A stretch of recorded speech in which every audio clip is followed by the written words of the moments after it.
Listen, Never in my life associated the word boring with baseball. we know what's up.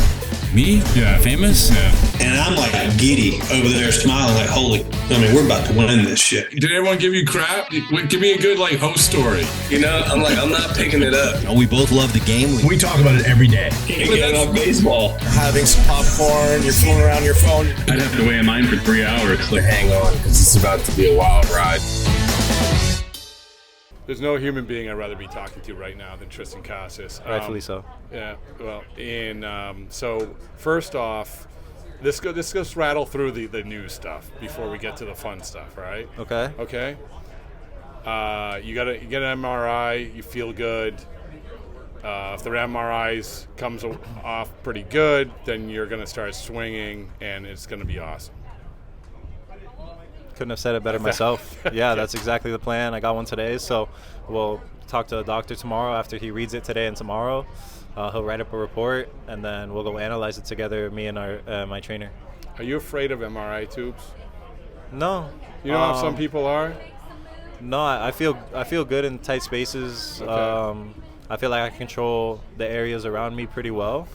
I do it every day on a pretty consistent basis, so a little MRI tube with some noise and some heat, that's not going to bother me. So you don't let the MRI tube control you. You control the MRI tube. Yeah, I don't think it's making me hot. I'm making it cold. Like I'm the only thing that's temperature controlling that from exploding. So because I'm so cold.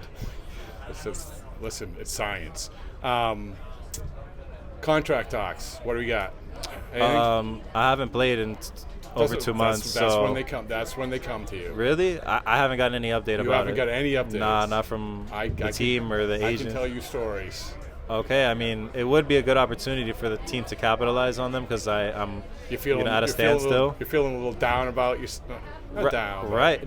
No, I actually feel more confident than ever. I don't know if it's my time away from the game, but I feel like I'm anticipating things. I'm seeing things before they happen. Just watching the game from the dugout, just getting such a better perspective. Even on TV, I'm like, that's so predictable. How aren't you guys seeing that kind of thing? So really? we'll see if it translates. Is I don't that know. True? Yeah, it is. I don't know. I'm seeing the game and I'm like, oh, that seems like I can do that relatively simply. Now you know why everyone talks so much crap, because they see it on TV. They say, "Oh, that's easy." I know. Well, that's I guess. Yeah. I guess that's the thing. But you're being so far removed from the game now. I guess it's only been 2 months, but I feel like I'm gonna hit the ground running pretty well.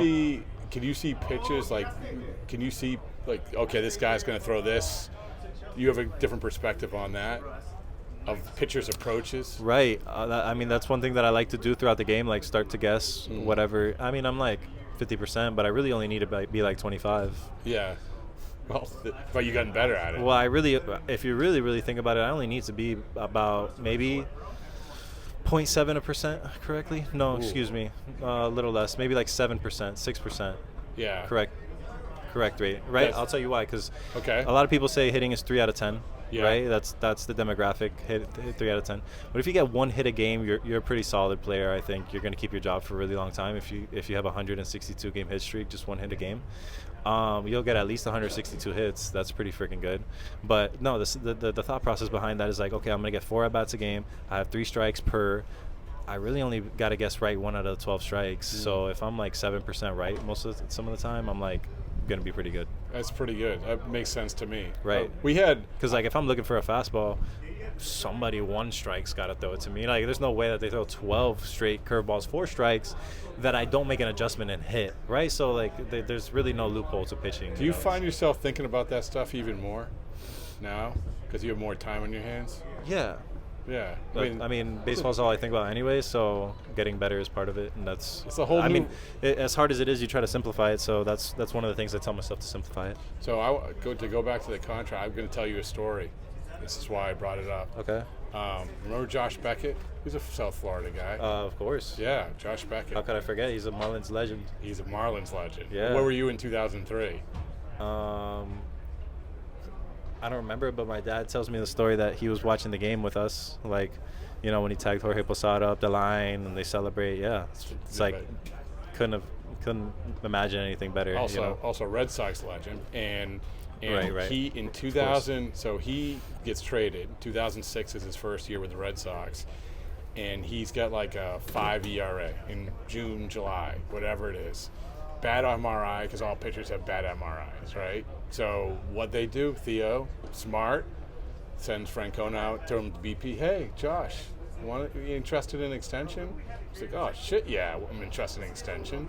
You got a 5 ERA, this and that. Signs the deal. Ends up finishing second in the Cy Young the next year. Would have been a free agent after this year.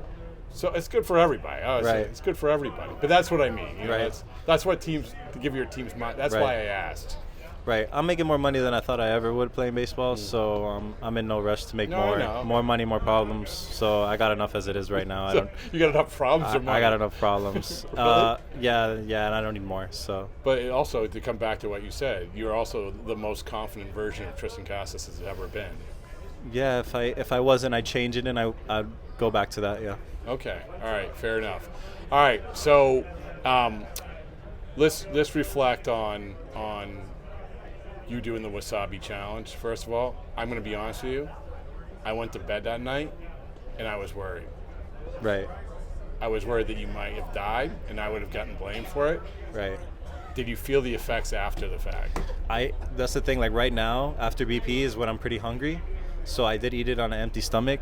So I had a little bit of a stomach ache for probably like after I ate, like I went upstairs and ate after, and then I probably 15 minutes after I ate had a stomach ache for like 30 minutes where it felt like I needed to go to the bathroom, but I didn't have to. So I wasn't in a fetal position, but I like to focus a lot on posture, right? Like I like to sit up straight and whatever, but it actually really felt good to kind of be hunched over. So that's all. But I didn't go to the bathroom profusely after that, and it didn't debilitate me to come out for the game. I didn't have to lay down or anything, so I made that wasabi my bitch. I mean, I gotta be honest with you. When as soon as you mentioned fetal position, I got a little nervous. Nah, I didn't have. That was the thing. I didn't have to. So yeah, was it? But so overall, it was a good experience. The wasabi challenge. I like wasabi. Sushi's my favorite kind of food. Yeah, but that's a ping pong ball size of wasabi. That's different. I hadn't ate that amount of wasabi probably in the last 6 months combined in all my sushi rolls. So it was a little traumatizing for my stomach at the time, but trauma goes away. Thank you. Yeah. Tell the next person who does it that. All right. So another thing, you did a great job, an outstanding job with Jarren Duran's All-Star case. Right. I think people actually want to know, like you were like a beautiful mind. Right. When it came to that. Take me through that. And I'm talking about when you were on the broadcast and you rattled off. Yeah, his percentages and stuff. I mean, it's important to know the trajectory that he's taken in his career over the last 4 years. He's a really good player right now, but he always has been. Like, as long as I've known him, he was the best player on our team, pretty much. We got drafted the same year, so he was a little older than me, but he was always a little more advanced than me, so I never got to play with him until AAA. But he's been doing what he's been doing since college pretty much. So I'm not surprised he is, but I think I needed to do a little more of a deep dive because everybody's seen, or at least it seems like he's making progress, right? Like obviously this has been his best year, and last year he was off to a really good start before the toe, but I just thought it was important for everybody to know like where he stood among like all those good players, all those all-star caliber players, right. And for him to be in the top 5 in so many categories, when you started looking at stuff, were you like, oh wow? Yeah. I didn't compare percentages where I was like, because there's no need to compare his percentage to Soto or Judge or Kata. He's just a different player than those guys because he's table setting for the bigger guys in our lineup to do that, and he's trying to get on base and he's putting the ball on the ground, so his percentages are going to be different than those guys. So I didn't want to get into a comparison for those types of things, but just within himself, like he is getting better, he is making progress, he's making adjustments, he's hitting on all facets of the game right now, defensively, offensively. He's one of the best base runners in the league. There's just no holes in his game right now. So you said you came up with him, right? So what is, listen, I mean, like everybody, it takes a time. Like I love that conversation, but it's another conversation about how difficult it is, especially for position players, when you first get up. You probably experienced that a little bit. like, oh man, this is a challenge because they have scouting reports and all that stuff. For Jarren, what's the thing that you've seen him really, really taking a step up and over the time since you've seen him in the last few years? It's tough to pinpoint. Granted, I didn't look at his ground ball, line drive, fly ball percentages. It feels like he's hitting the ball on the ground a lot more this year. Less, obviously, a lot less strikeout than last year, almost by 5%. He's walking a little bit more, which is showing that he's showing some discipline at the plate. So I didn't get into his exact percentages for that, but it feels like he's putting the ball on the ground more and like way more to the opposite field, right? I feel like in last couple of years, he's gotten a little pull happy, which has made him roll over some more balls. But this year he's just wearing out that left center gap. Oppo going here off the walls. Oppo in Cincinnati, you saw he was going center, pulling the off speed, and then when he would get the lefties, he would go back up the middle, and he's against Suter, he shot that hole a couple times past Ellie. Even if he hits a ground ball to the right of the shortstop, it's a hit every single time. So I think he's starting to realize like how much his athleticism is getting used to his advantage, and he's capitalizing on it every single day on both sides of the ball. Do you think he's more comfortable just being around him? Like just be able to show his personality more? No, he's always been himself. I'm just looking at him. He's right there. Yeah. So he's always been himself. That's the thing, and like that's why I said it's a tough pinpoint because he's always been the same guy. Like there's no changes that he's made in his swing besides the leg kick. But if you go back to AAA, like when I met him in AAA, like he had his hands by his hip and his leg kick was to his chest. I remember. So people talk about his leg kick right now, and I'm like, that's modified compared to the way like I saw him, like I met him. So there's been swing adjustments, but that just has to do with feels, and I talk about feels all the time. Like they expire as a hitter, and you got to flush them, reevaluate them, and then just go into the cage with something that feels right, feels comfortable. But yeah, he's been in a really good groove right now at the plate for a little while now. He started off hot, but it helps to play every day. He's getting that chance. Love that. He's getting that chance. I think it's one of the most underrated stats. Right, he's getting a chance, and when you get a chance, you get in a groove. That ball starts slowing down about like 300, 400 at bat mark, and he's only going to keep getting better. He's only going to keep getting better all season. Speaking of swings, we were diagnosing your high school home run derby swing. It's not that far off from your swing now. Right. I mean, I'm a big proponent of like, if you can hit, you can hit, and if you can't, you can't. Everybody who's at this level can hit. And swing adjustments are few, far, and in between at this level. So when guys start to get analytical about swing metrics and like attack angles and just positions and patterns, your body's moved the same since you were a little kid. So there's no need to reinvent the wheel on certain things. And if you've been able to hit all the way through college, you should probably stick with that until like you finish playing. Like there's no need to try to go crazy with it, and that's what I try to tell people is like just keep it simple. Like whatever you've been doing like is worked for a reason, and if you haven't been successful, you wouldn't have made it here. So I'm not wrong though. Your stance is not right. No, it is, and I was a good hitter in high school, and then when I got to low A rookie ball, I was like thinking that I needed to make some adjustments that I didn't, and I over-adjusted, which is why I reevaluated and am at the thought process that I am right now. Because you were the only time I remember you switching, like you had it really spread out. Right, that was the over-adjustment that I thought I needed to make to hit velocity, which in the moment and the time, like it made sense to me, and every single physical adjustment came with a mental adjustment. So it was like, I was spreading out, but I was looking for the ball away instead of in because I had more time to react, and I was choking up, but I was, looking for off speed and then reacting to fastball, and then like I would get closer to the plate, but like I would look at a certain part of the plate. So it was like everything that I did had a reason, so it was good, and it got me to where I'm at right now. But I feel like I over-adjusted when I made it into professional. Hey, listen, if you're going to do that, do it that. Right. I went all in to that, and then I found the happy medium where like it went from being an all-time swing to like a two-strike approach, and then now I found a medium between the before two-strike and then the two-strike approach, which is like I'm doing a modification of both. So. Okay. Yeah, and my swing in 2 years is going to look different than it is right now, and 4 years from now it's going to be different. So, I mean, I'm 6 years removed from the draft.